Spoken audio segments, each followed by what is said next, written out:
Virgo, hope you're well. Welcome to your 4-card forecast for the month of July 2020, and then we'll pull a 5th card that is the theme of the month, but we'll do a card a week first. So let's see what we've got here. Hang on, that's a really pokey one. Cool. Week 1. Oh, heaven. Queen of Pentacles. First week in July is for you. It's going to be incredibly nice. It's going to feel like you are being the most you can be. It's a very earthy week. It feels like your home is how you want it to be, or where you want it to be. There's some sort of rooting or grounding feeling that isn't trapping. You know, you're not like stuck in the undergrowth. It feels like it's somewhere you want to be, and it feels like belonging, which is so nice for Virgo. I know you often feel alone in a crowd, Virgo, but look at this. You're alone and happy. Happy to be so. Also brimming with ideas. Lots of like fertile sort of energy about that. Even though that's quite an autumnal version, the Queen of Pentacles is more often associated with spring. It's quite a Taurian card, really. So it's more birth, right? She's meant to be pregnant. It's birthing something and, yeah, growing seeds. So that's a nice place to start after some of this slow and heavy energy we've had over the last few weeks, months. Months. Let's have a look. So week 2. Ooh, week 2. Ooh, getting your community in order. That's exciting. Also looking at how to move forward, but not necessarily moving forward yet. The 3 of Wands tends to be more about looking, you know, he's looking into the distance, looking into the future of what might be coming up next for him. So it's very much looking at the community that actually literally has your back, like this stick does, right? Deciding who's worth keeping, deciding who's worth distancing from. Particularly events over the last few days might have revealed to us who's actually a friend and who is maybe more of an acquaintance.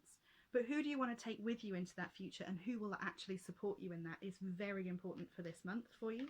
That week 2 is going to be a good time to decide, but again, I have to stress, this isn't the time to make decisions or do actions. This all feels like the growth of something that is coming and hasn't come yet. So don't move too fast on that.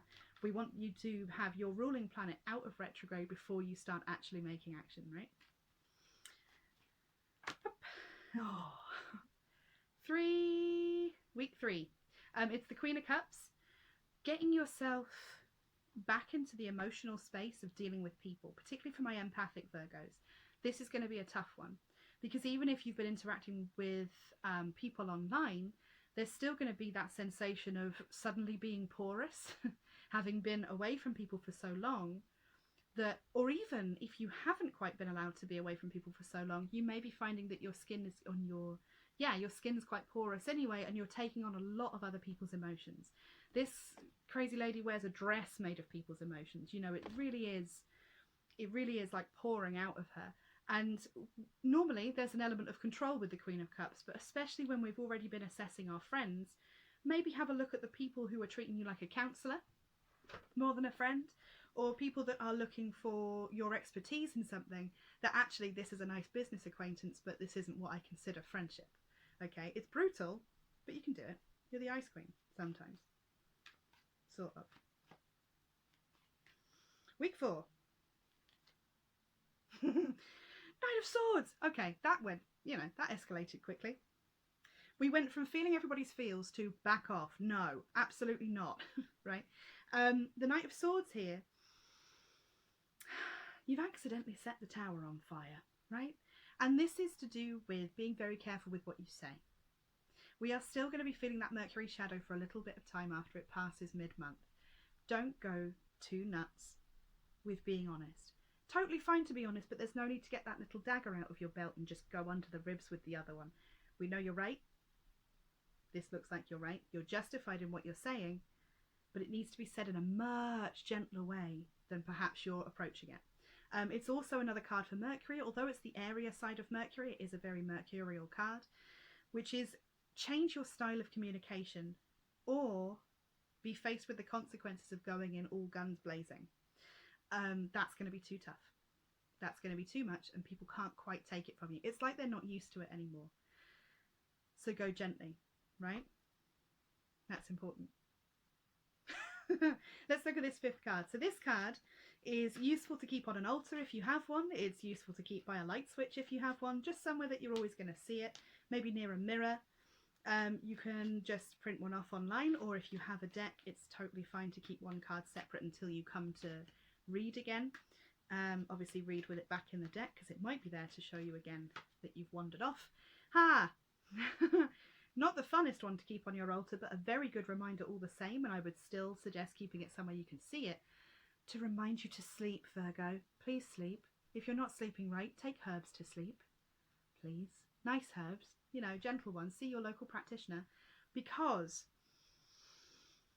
this is just, yeah, it literally means nightmares. I call this card Crying in Bed with Knives for good reason. It's someone being trapped in their own sleep pattern. It's someone being trapped by their own sleeplessness.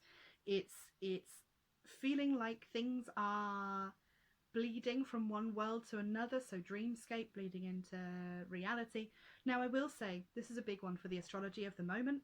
There's a lot of this sensation of dreams and illusions being washed away, or eyes being opened, and it's affecting a lot of people through stress.